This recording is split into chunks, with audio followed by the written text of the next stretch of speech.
Hi, everyone. Welcome to the You Inside You, the podcast where you discover how to know, recognize, and trust the voice of your true self. I am Trina Schmidt, and today we're joined by the powerhouse, Roksana Zaya, known to her clients as Rox. Roksana and I met through a mastermind challenge, and I was immediately taken by her presence and her focus on momentum and connection. So I reached out to her, and the following week we went live in my group and talked about how to say yes to saying no, which, I mean, how cool is that? This is all about boundaries and how to speak up for ourselves, which is, as you guys know, all about what we talk about here in You Inside You.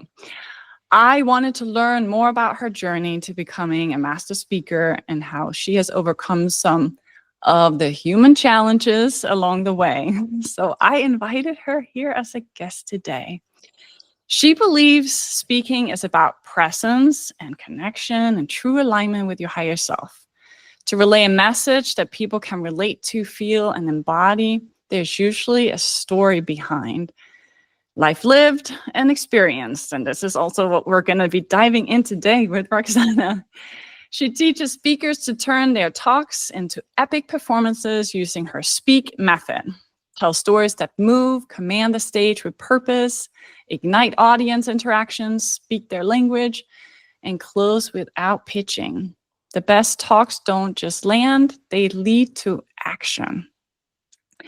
Roksana's journey into public speaking wasn't a straight path. It was shaped by personal challenges, transformations, and incredible curiosity for the power of language. So whether you're an entrepreneur, business owner, or an aspiring speaker, Roksana's insights will inspire you to step into your voice and transform the way you communicate. So let's go. Welcome to the stage, Roksana. The crowd goes crazy.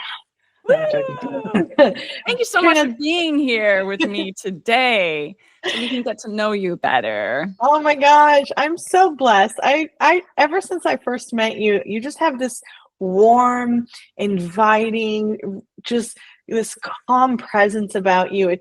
I feel like already your best friend. When you get to know Trina, you feel like you're her best friend and you feel like she's in your corner and she's got your back. And I love that about you. You have the most safe, comforting, and somebody who really holds a space for everyone and for exactly who they are and where they are. So I love that about you. Oh man, I am touched now and I'm receiving it. And you're a gift. And as I say to most of my clients and the people that I work with, if you recognize and see that and communicate that, it's a mirror that holds up all the aspects in yourself. Aww. Thank you. I appreciate that. Anyway, so let's dive in. What do people need to know about you? Give us a little bit of a brief journey on starting of where you come from and kind of how life has evolved until now. Wow. What a huge question to start this off with. I just had this conversation last night with a client of mine who introduced me to her husband, and we were in person and we were all talking about how we could work together and how we could create, speaking events and whatnot. And so the first time I met her husband, then he goes home and he tells her how he liked me and how he connected with me and I seemed so nice and this and that. So to answer your question, what people need to know. Okay. Again, this all comes back to you being a safe space, and you make me feel very safe with being vulnerable. So is it okay if I get really, really vulnerable right now? Yes, love that. Love that. Okay, I'm only sharing this because I hope that it changes somebody's life. Okay, that's the reason why I'm going to share this with you. So I never used to be a really nice person. I mean, deep down in my soul, yes, but I suffered from a lot of trauma and PTSD. medically diagnosed PTSD, cumulative. I was born in a country where there was war and violence. There was violence in my home, and then in my relationships as an adult, there was physical and sexual violence and mental violence. So I've been through a lot. I have survived a war and abuse of every kind. And so my outward experience was very angry. I was depressed. I was suicidal in the 4th grade. It was not fun to be around. I repelled people, and I went on a journey. I asked God for help. I went through therapy. Nothing worked. And it wasn't until I had reached, like, I guess, rock bottom. If that wasn't rock bottom enough to be suicidal, I reached a rock bottom. I had stood in front of a train and I waited for life to end. And something pulled me back. I went home. I threw myself on the couch. I screamed at God. I said, "What do you want me to do?" And just like, "I'll do whatever it takes." I wrote my last letter, blaming certain people in my life for all of this. And I blamed others. I blamed everyone. So I'm being extremely vulnerable, sharing this with you to see that if it changes anybody's life, because oftentimes I found that when I pointed at somebody, then I was not taking responsibility for how I was showing up. And so that day I threw myself on the couch. I screamed at God. I wrote my last suicide letter. And that day it felt like an exorcism had happened. Something came out of my chest. And that was not the day that I became like, oh, everything was better. No, that was the day that I set forth on a journey that was going to change my life. And I met somebody who healed the trauma through a particular style of hypnosis, which then I became a master teacher in because I loved it so much. I wanted to do it for other people. And so this particular type of hypnosis and NLP and whatnot, but I trained myself to love myself,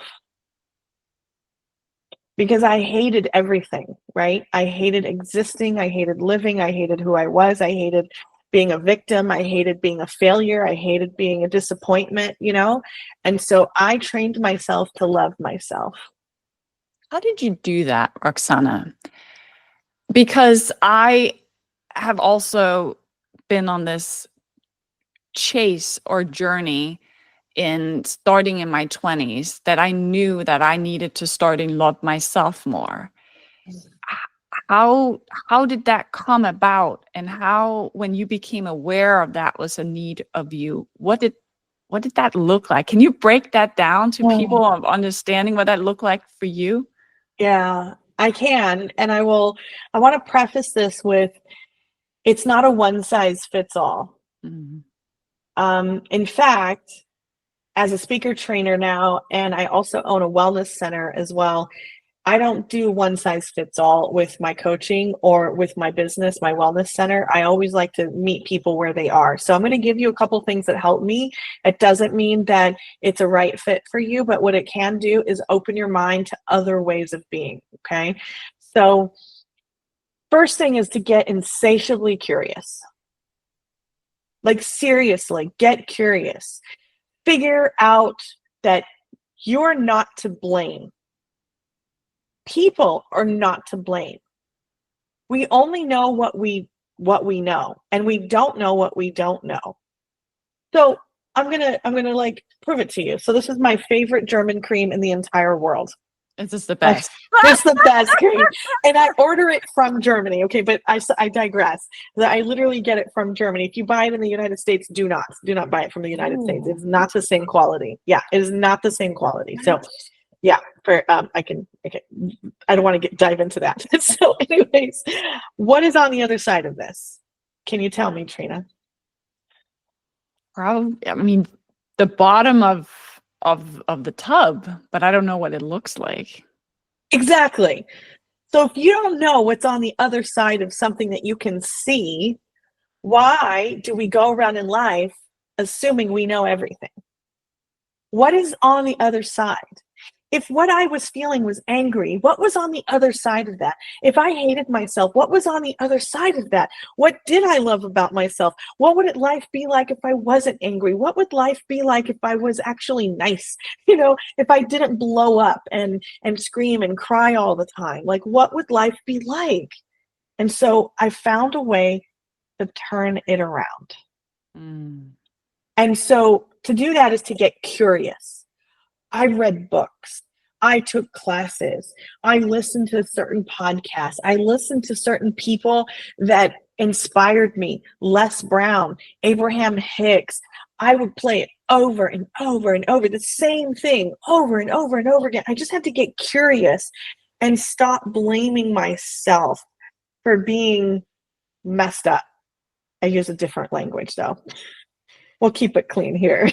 you know, for being like thinking that I was broken and something was wrong. So the first thing is I got really, really curious.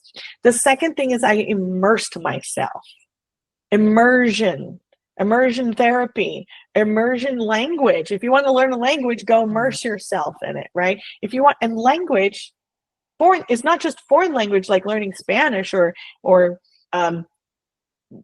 Russian or German or whatever, right? It's just learning a different way to talk to yourself. The self-talk, right? How we listen to our own stories, how we interpret it, how we interpret what other people say, not taking things personally, stop blaming ourselves. Yeah, I follow you here. Yes. So that dove me down a rabbit hole of learning NLP, neuro-linguistic programming, how to use words to reprogram my brain. So I learned that there are certain words that will completely constipate my life, which is the title of my book. My second book coming out is 7 Words That Constipate Your Joy and Success. And these words, like, I had a coach once charge me $1,000 every time I said that word. So as soon as it would come out of my mouth, I would,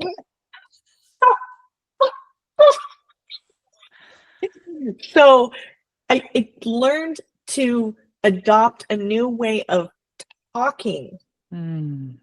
Just talking, how we talk, which also leads to my challenge that I have, which is called Find Your Voice Challenge that I'm hosting now. And so I teach people how to use that language, to use their voice to change the trajectory of their life. And that's how it changed my life. Of course, the hypnosis changed and got rid of the PTSD and the trauma, but there was still more work to be done. And that's how I started. Yeah, so I hear you say that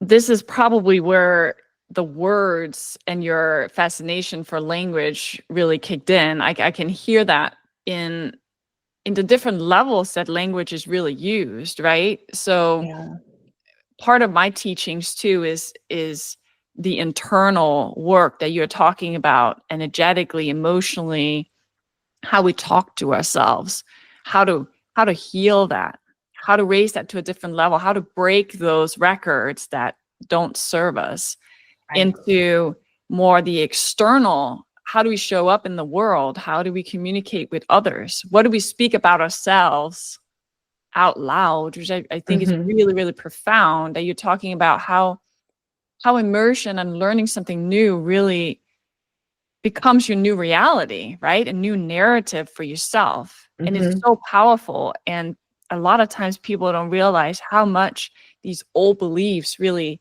have a grip on us. Absolutely. Yes. Absolutely. They did. And it had a grip on me in my life. Yeah. So you kind of went from anger and protection, right? So anger is sadness bodyguard, right? Anger is our protective, and this is how we push everybody away, even though we need connection. And thank you so much for being so vulnerable and sharing your story with us,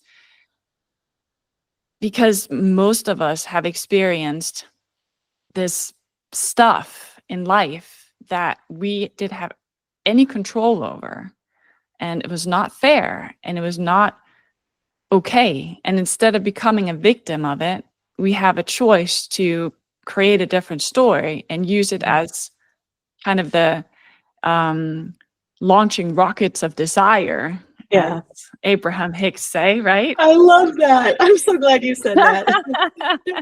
So, so it sounds like this journey to self-love really was a discovery in the you inside you. You know, I would like to ask you, how do you define the you inside you?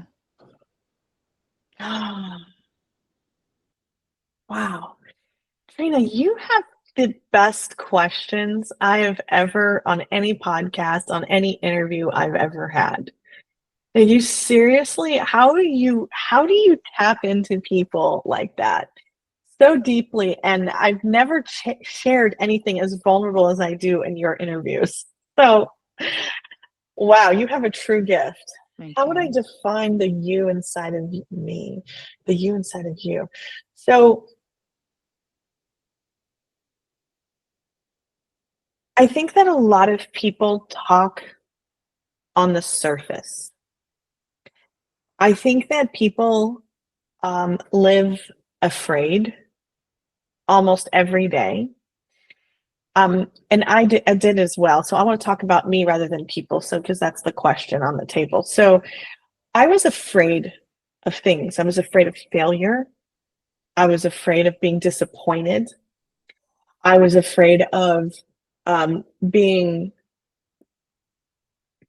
I was afraid of being confused. And when I was confused, I would call myself stupid. And when I was stupid, I would beat myself up. And then that would turn into anger. And so it's sort of a vicious cycle. And so, how I would describe myself um, is like a person who has gone through the phases, who has experienced all the levels that you wish people would not, even upon your worst enemy. From having a gun in my face by some hoodlum on the street, when I was in law enforcement, to helping people who have died and holding their hand of the loved ones, and to escaping the war, to almost taking my life. Like, I have felt all the levels. I have experienced things that I wouldn't wish upon people. And having been able to live those levels and to talk about them and to use them to support someone else in their journey, whether it comes to domestic violence, sexual assault, child abuse, animal abuse. I spent a lot of time working as a rape victim advocate, and also I love rehabilitating abused dogs, as a hobby, as a passion project.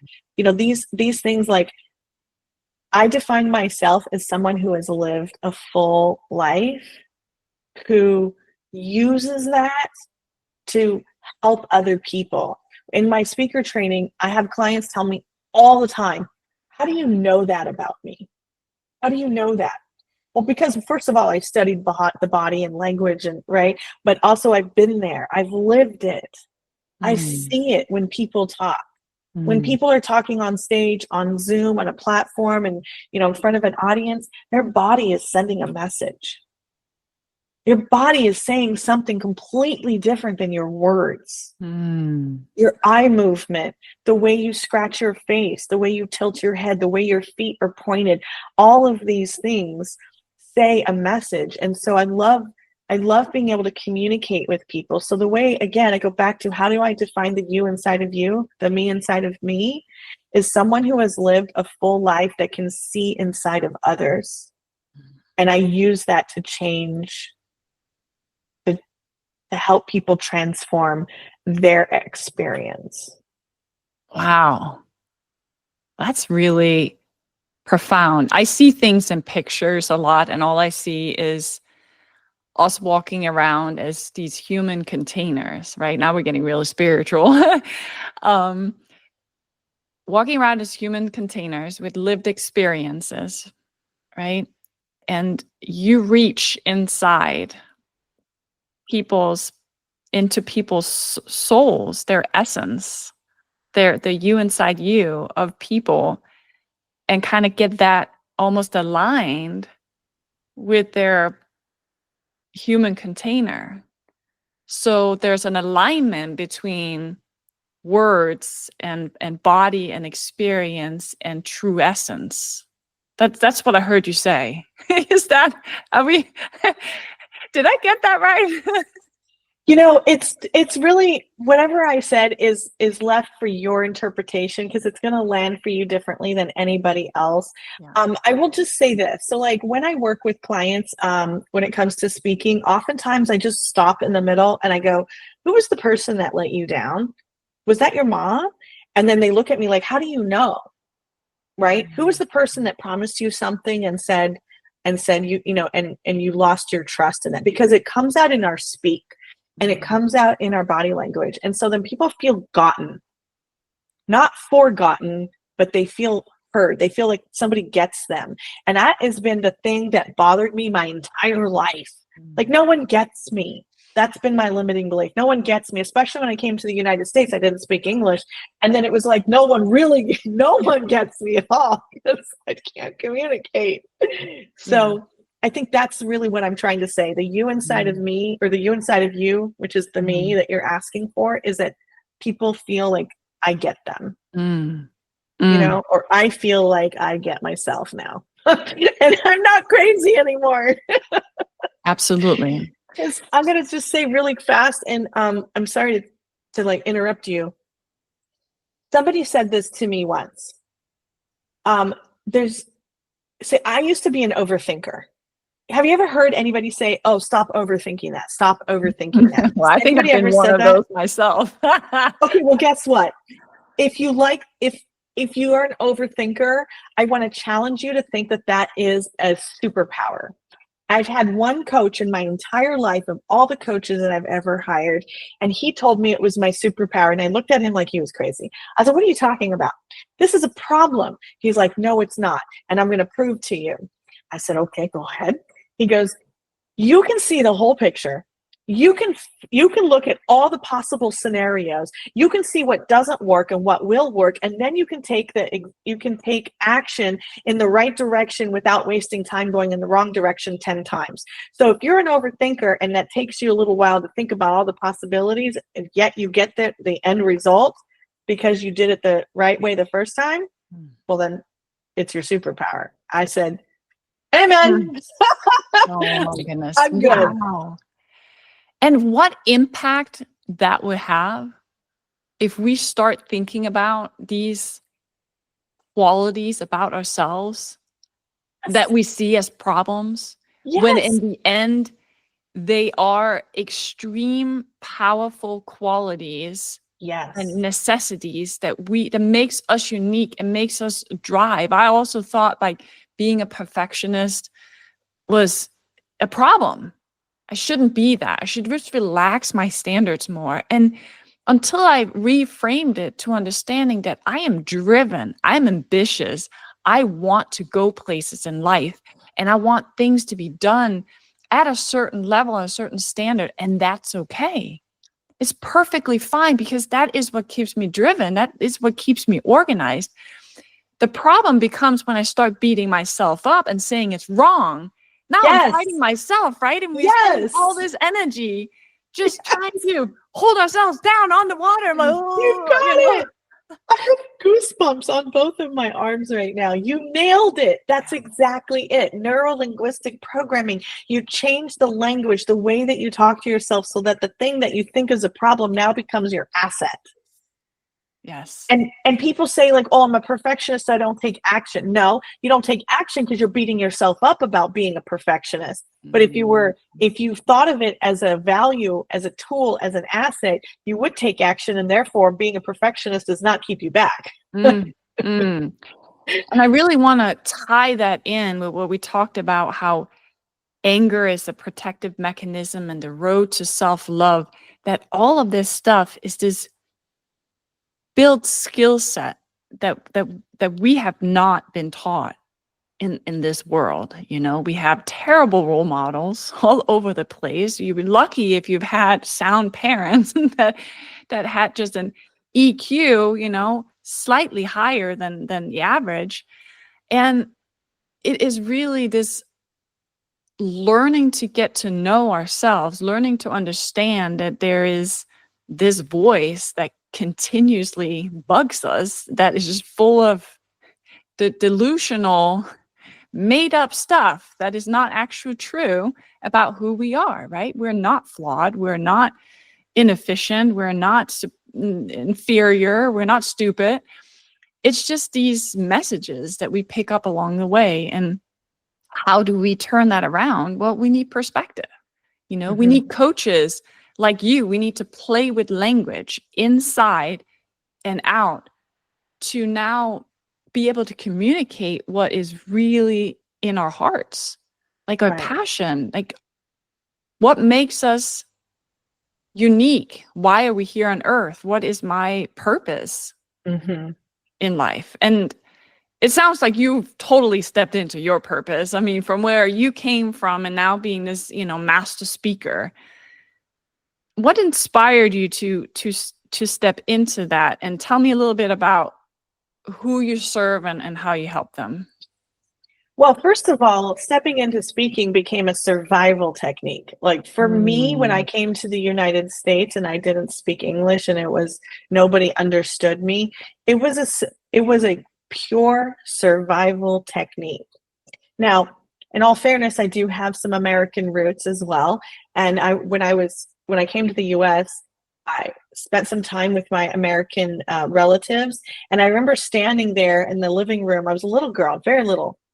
And I was talking in Farsi, and they were laughing and giggling because they didn't understand me. Now, as an adult, we think that's a cute gesture, right? Oh, how cute, look at you, you know, we giggle at something. But as a child, you don't know what that means.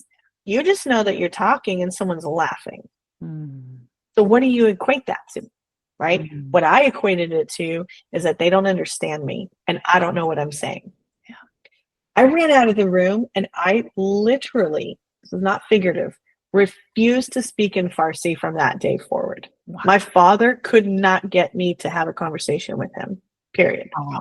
Wow. So it was a survival tool. Learning to speak meant that I could fit in and belong.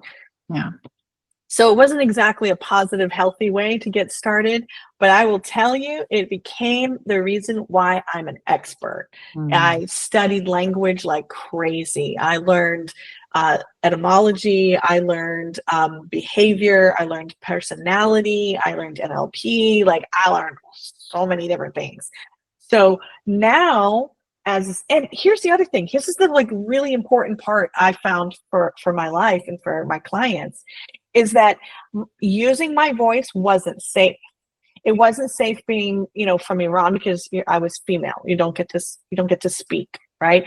It wasn't safe in my household because I lived in an abusive household. So, you know, don't speak unless you're spoken to. You don't know what you're saying. Get out of here. Don't talk. You know, like it was abusive. And then on and on and on. You go to school. You raise your hand. You answer a question. It's wrong. The teacher says, sit down.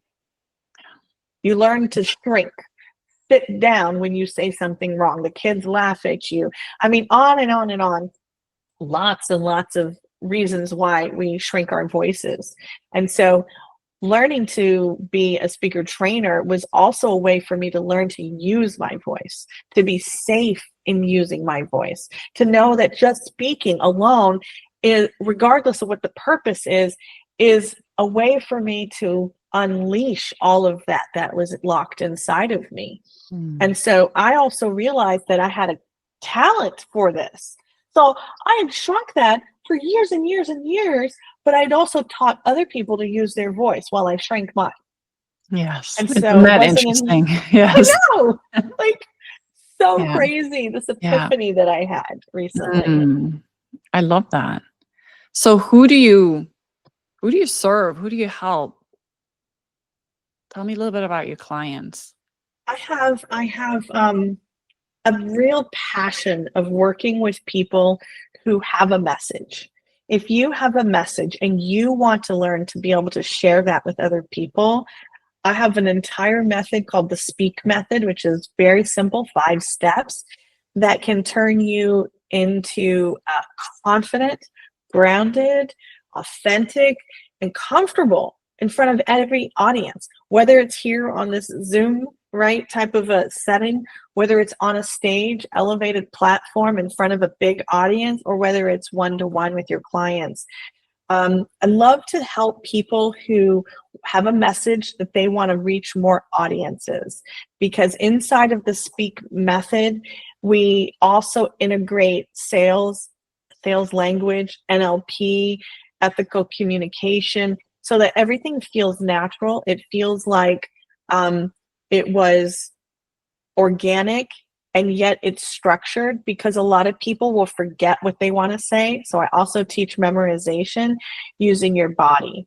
And so when you understand exactly where your message lives in your body, you'll never forget your script again. You never forget what you want to say.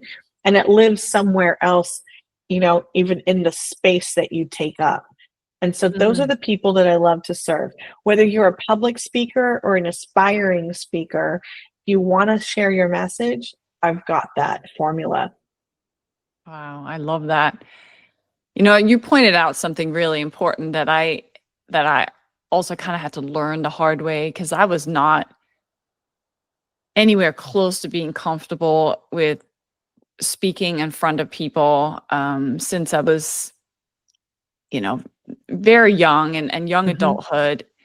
And I learned that, obviously if you speak about something that you're really passionate about and really ingrained in you, you'll put some of that blocking insecurity stuff away. At least that's what happened with me. And now I'm in front of the master speaker here, so maybe you can tell me what that was all about. But the way that I kind of overcame some of that anxiety is really just stepping into the you inside you, like allowing myself to just be 100% present, knowing obviously what I'm going to talk about, having some guidance in that, something that I'm passionate about, something that I love speaking about, but just allowing myself to kind of rest in that and allow whatever comes to be present. And it really helped me get over this nervousness and the anxiety of speaking, because I knew I had a message, and I love speaking in front of people, but it was really hard to kind of get over that. Can you speak to that a little bit, and to that connection with, I guess, the you inside you? Is there something to that? So let me just paraphrase what I think you're saying. You want to know why do people struggle with being afraid to speak? Is that, Yeah, or how to overcome it? More like how to overcome being afraid of speaking, and maybe getting more from like your head to your heart is what I'm talking about. Because I see speakers that are very well rehearsed and they speak from their head, but they don't really connect with you. Right. And you talking about connection, and I love being in your presence, and I just feel likewise, like I know you already, and yet we've had like 2 conversations total, right? And so I know that you speak from your heart, and you speak from lived experiences and from a deeper space. So how do you teach people to do that? Yeah. So first of all, inside of the Speak method, when you understand the formula, you can speak in any environment at any given time on the spot. So that's part of it. So it's a formula that I created myself. I didn't learn it from someone else, from my own experience. And the first thing is really understanding that in general, when you don't follow a recipe, if you want to make a cake, or if you want to assemble IKEA furniture, right? If you don't follow the instructions, then it doesn't turn out correct, right? It might be too sweet. The cake might be too sweet or not sweet enough, or it might fall flat or whatever, right? You finish the IKEA furniture and you've got 20 pieces left over. Where are you supposed to go, you know? So when you understand the Speak formula, you will never ramble. There's no rambling. You can lead a conversation in case the person that you're talking with doesn't know how to lead a conversation. Kind of like in dance, there's always a leader and a follower. You can lead the conversation where you want it to go. You can engage with all the different audience types because it matters. Somebody in the audience, somebody listening to you might be kinesthetic. They might be audio. They might be visual. What are the, they might want data, and to address all these different types of people. And when you understand, this is my favorite thing to teach, is choreography. When you understand where your story lives inside of you, this is how you are able to memorize. So I'll give you a really quick example, very quick. So I have this one client, and the only time that when she talks, she just does this the whole time. And I'm like, well, what are we doing here? Are we making pizza? Like, what are we doing here? And so when we stop the hand gesture ramble, right? Every gesture has a purpose. Otherwise, fire it. Completely fire it. So I said the first thing you want to do is you want to just serve. If you're giving somebody a plate of cookies and you had a plate, you would hold it and you would back up. You would hold it and you would go, here, have a plate of cookies. Take a cookie. Well, what are you doing? You're serving from your heart center. You're serving from your soul. This is your message. You're out of your head, and I just give you the message. So instead of going like this, let me just serve a message. And now you can just leave your hands here, and you can make points and gestures and talk about things up here and things out here in the audience, and you're just serving. And so when you understand that there's a way to speak, speaking becomes easy. And I just stand here. That's the other thing. I stand. So yeah, you can see I'm standing. Yeah. When you stand, you also can ground yourself. And then when you follow the formula of how to and what kind of stories to use. You use the same stories over and over again in different scenarios.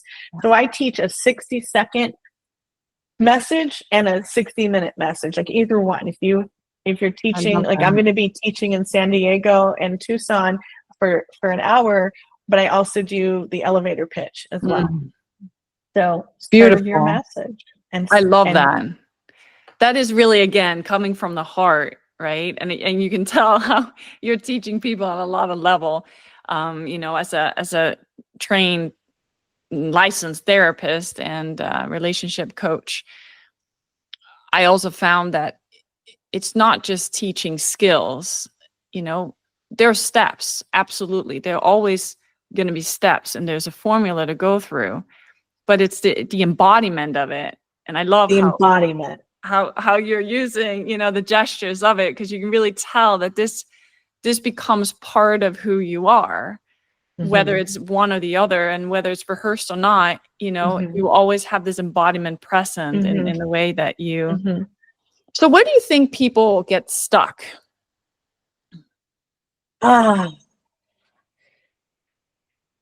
People, in my experience, the ones that I've worked with, they get stuck because they want to make sure that they say everything they wrote on their paper, their script, right?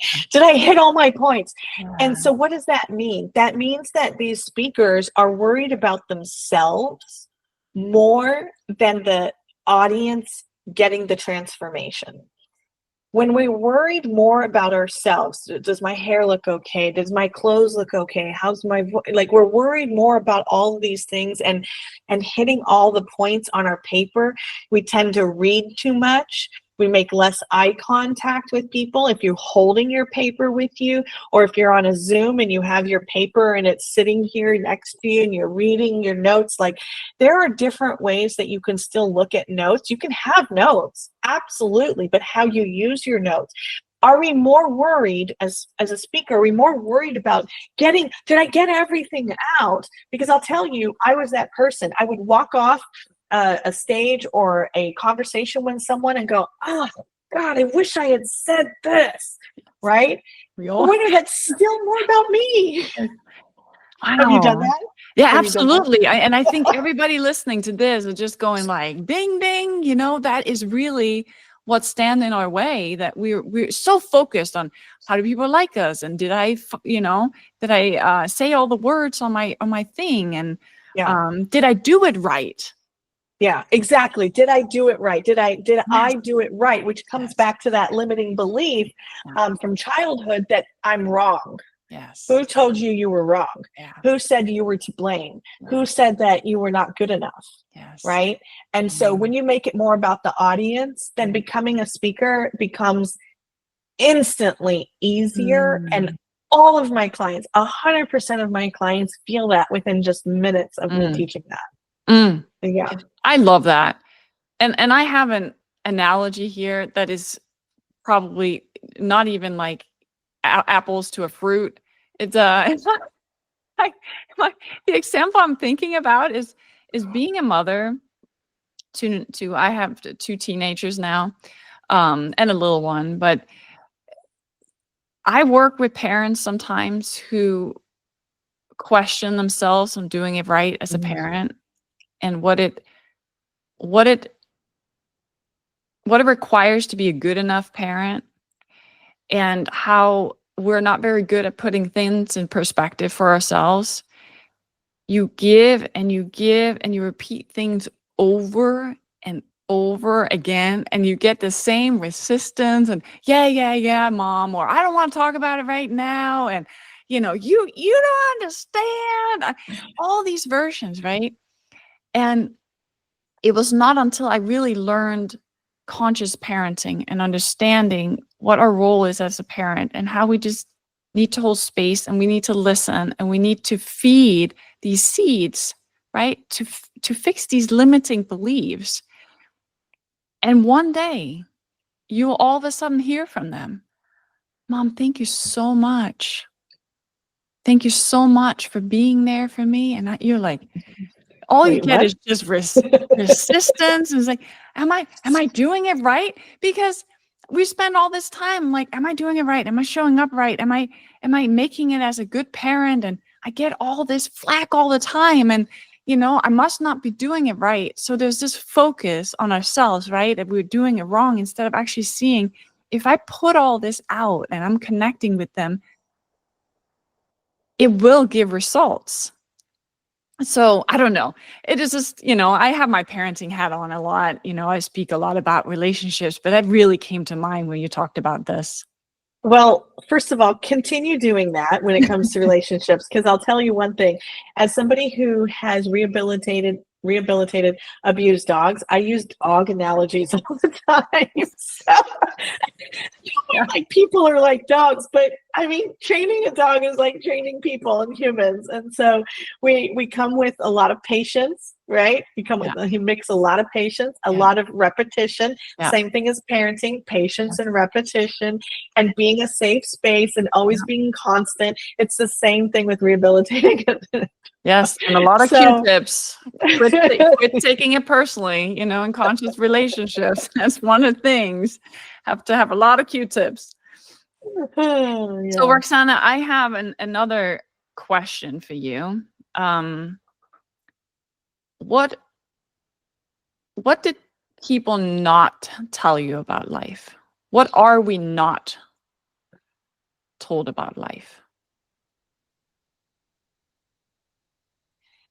I'm going to quote my grandfather in this one. Now, just one second. So, I'm going to take a drink. I didn't have very much training in my family. I actually raised myself most of the time, or through other people's families and caretaking and whatnot. So I don't have a lot of role models. And even my grandfather was not a good role model, but he had two mottos. And what people don't know about life, I think, relates to this motto that he has. So the first thing he would say is, every single day was his birthday. And you'd look at him like, wait, what? What are you talking about? He said, because I woke up. Wow. Because I woke up. Wow. Every day was his birthday. He won. He won the lottery, right? Wow. Because we never know when our time is up. And now I'm going to give you his other quote.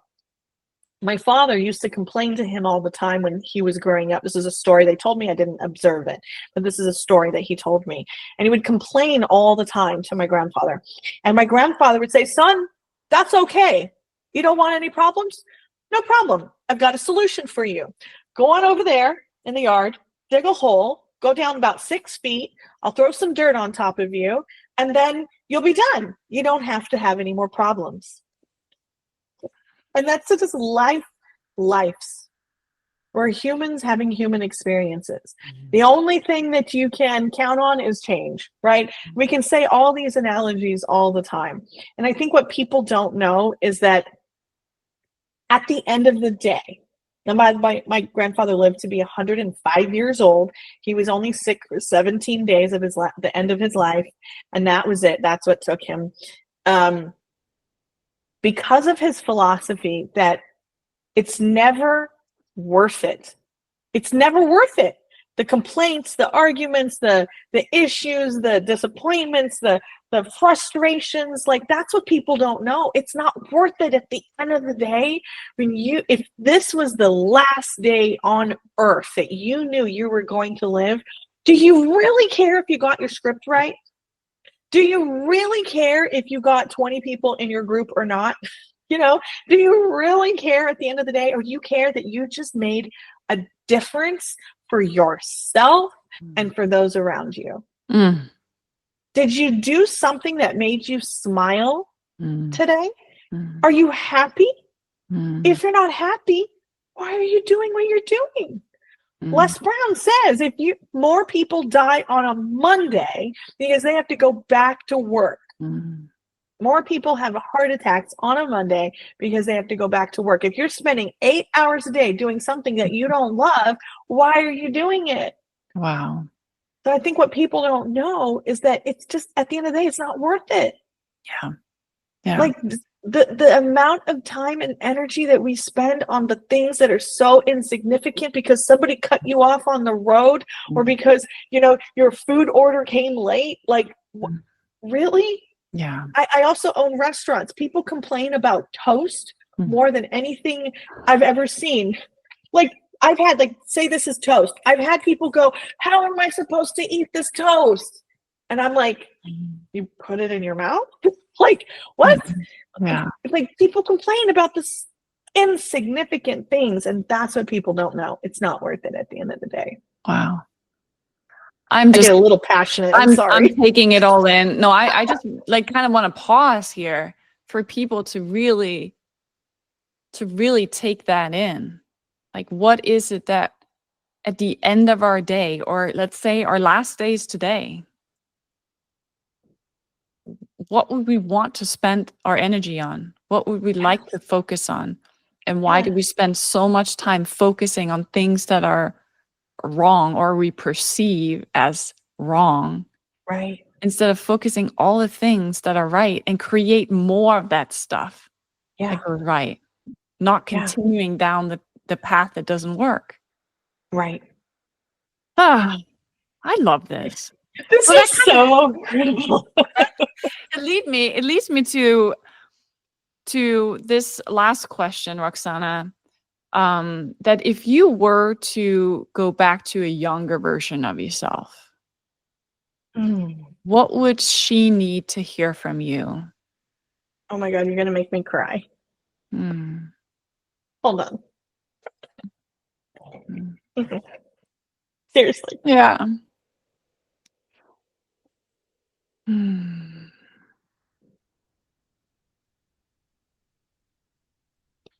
I would tell her that she's good enough. Yeah. Yeah. I would tell her that she's okay and she's safe. It's all going to work out. Yeah. And you're good enough. Wow. Oh, Trina. I think you were just speaking to all the little 10-year-olds or 8-year-olds or whatever version that you listening to this is imagining yourself, that we always needed to hear. This is not about going back and regretting experiences, and this is not going back and making things different or that they were not exactly the way they're supposed to be, because I believe everything happens for a reason, and we meet the right people and we get on the right path and we're guided all the way. Yeah. But it's the integration.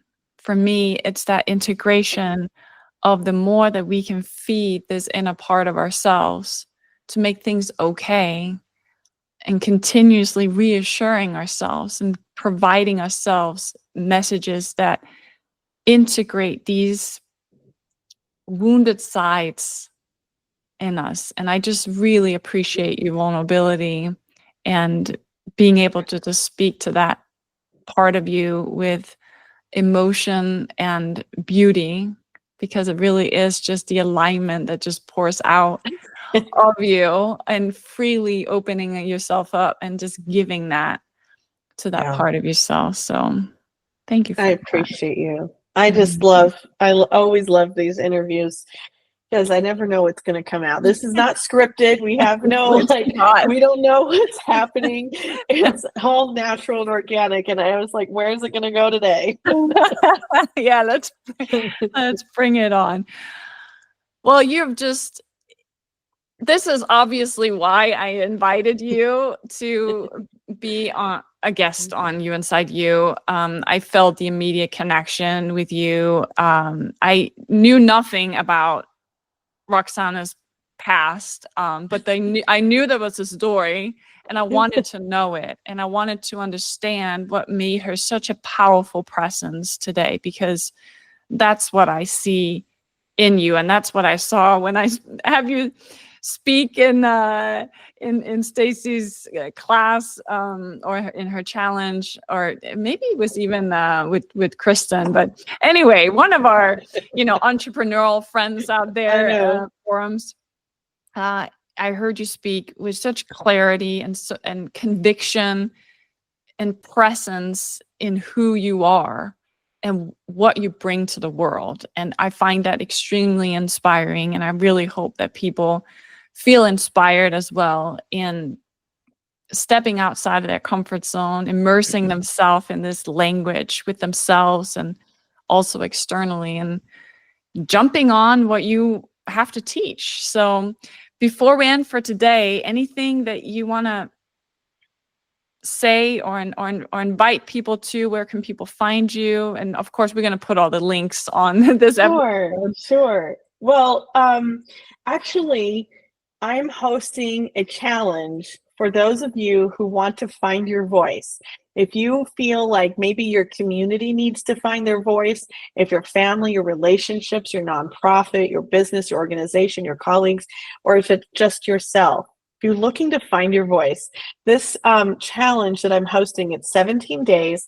You don't have to coordinate your schedule with mine. You just complete a little 5-minute task every single day, and that's part of inside of this community, inside of a private group that I will be hosting. And this is what changed my business. When I went through it, my business grew 3,000%. My clients have gotten booked on 4 stages, have gotten booked multiple interviews, have gotten increased clients, have gotten people have made more money, more clients, and more connections with others by completing the 17-day challenge. And I'm also awarding one lucky winner who completes the challenge an in-person speaking spot at an event that I'll be co-hosting. And if that doesn't work, because it's in California and San Diego, if that doesn't work, then we'll do a virtual spot. But I have a lot of prizes for people, and anybody that completes the 17-day challenge also gets 5 nights accommodations in Cancun. So I'm giving lots of prizes Oh for this. my goodness, you're so generous, and I really appreciate all of what you do. Find a Voice challenge. Oh my goodness, that's going to be so powerful. Anybody that just wants to step outside of your comfort zone, I know that this creates momentum. This creates momentum. This creates a new version of yourself completing this. So we'll add all the links on the episodes so people can find you. Thank you, my dear. Thank you for having me. Thank you so I'm so much. blessed to know you, and I wish you all the success and love in your life with your children, with your clients as well. And I also want to tell anybody who is looking to have that connection, reach out to Trina as well, because you are just the most warm and inspiring and invigorating. You're very invigorating. You create these questions that have you go deep. I really get to know you better, get to know myself better. And I look forward to seeing what happens next. I think you're an incredible human being. Thank you for having me. Thank you so much, Roksana. And thank you guys for listening to this amazing episode. My goodness, this have just filled my bucket for the rest of the day and the rest of the week. Really appreciate you being here with me, Roksana. And I will see you guys in the next episode.